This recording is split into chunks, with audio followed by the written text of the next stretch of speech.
And greetings, boys and girls around the world. Suppose we would like to look at the North Pole and the South Pole at the same time. We can do that by distorting a projection of the map of the Earth.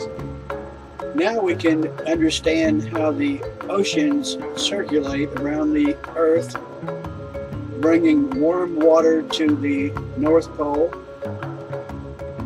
Now we have a clue as to why the ice caps are melting, even though the temperature is not warming in the atmosphere. The atmosphere is unchanged for the past 10-15 years, but the ice continues to shrink. It must be because the ocean temperature fluctuates.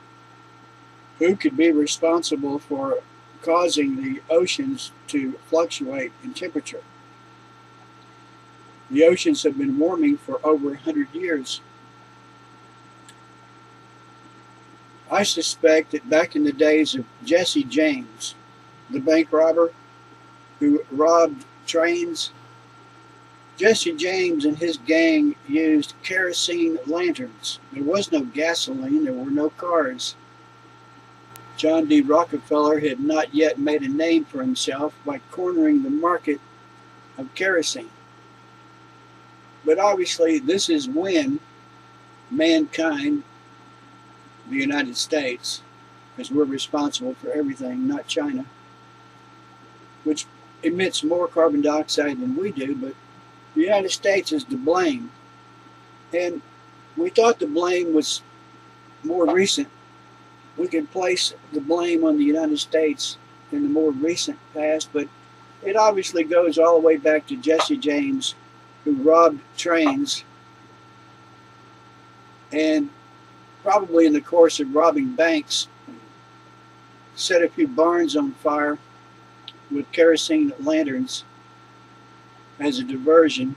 All this carbon dioxide emitted during these years immediately warmed the oceans, because the oceans began to warm immediately from our records.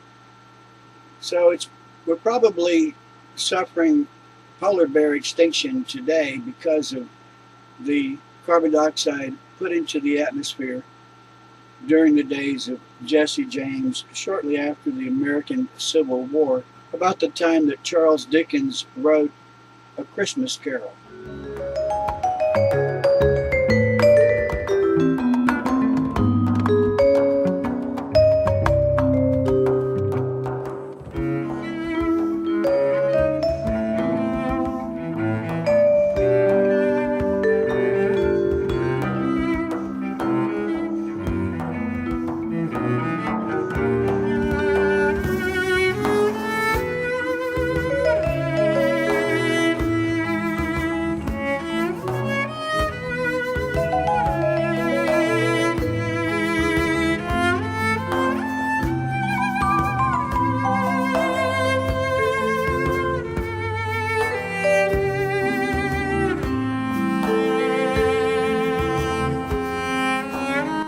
Or maybe not. It could be that the ocean fluctuates in temperature and circulation, the output of the sun fluctuates, climate is changing as it always has. That's another explanation, but of course that couldn't be true because the consensus of scientists say, and you can't refute them, you can't question them, because you're not an expert, I'm not an expert, that the Earth is warming catastrophically because of man-made carbon dioxide, which means USA, because the USA has got to pay for it.